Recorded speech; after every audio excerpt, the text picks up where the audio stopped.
found in the mRNA vaccines, not only Pfizer, Moderna, but also in the xylocaine derivatives. So that's an anesthetic. But the bottom line is these can be programmed and self-assembled into anything that the code wants it to be, so whoever the programmer is. But ultimately, this is about complete control and surveillance. And I'm going to go ahead and play this next video. And it's called Accountable Infrastructure Central Command Platform Human Surveillance Preview. And boom.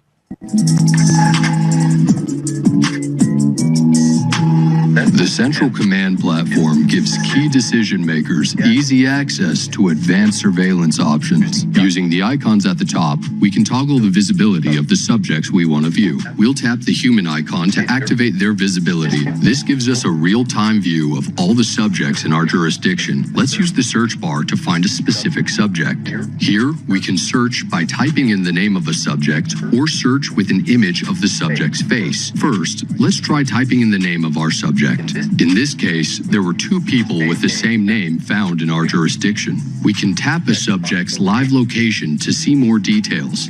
We can now see the live location and source details of the person we tapped on, with options to see more details to help us determine if this is our subject. To search by face, let's say we have an image of the subject. We can source this from a surveillance integration or by manually uploading an image. Using face search, we can find the exact person who matches the face of our subject. Let's say our subject is suspected of committing a crime last night. We can use the AI chat to see where he was at the time of the crime. The chat will respond and show us the exact location on the map. I just want to be clear, because I'm hearing audio off his laptop. No big deal on air. I'm able to take us off live. That's not going through the mics. Is it the double feedback? Is it? Good. Okay, fine. No, start over. Back it up. This is important. This is so. In our jurisdiction, by typing in the name of our subject. In this and source, we can source this from a surveillance integration or by manually uploading an image.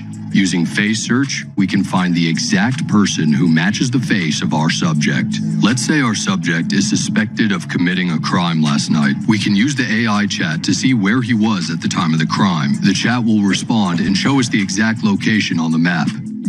Let's say we have a crime report that tells us the suspect fled the scene at 9:30. Let's use the timeline tool to go to exactly 9:30. We can see that it matches the report. He's leaving the bar. Let's see where he is right now by using the timeline tool to go back to live.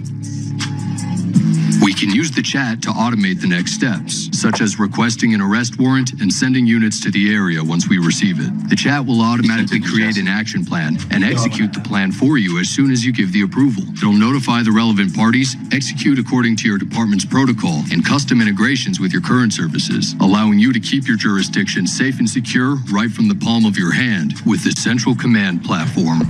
All right, so how does this tie into it all? Well, that's what this is all about, complete control. And making us the Internet of Things. Correct. Each and every human being who has had that vaccine and has this nanotech in him is a node connected to the Internet.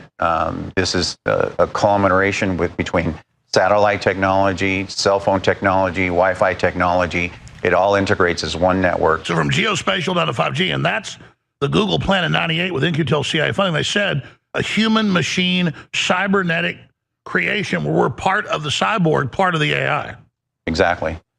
Yeah. Wow. Yeah. Well, thank you, brother. I appreciate you having us on your platform. It's important for everybody to understand what's happening here with Havana Syndrome and all the facts of the technology and just everything that's real and not a conspiracy theory.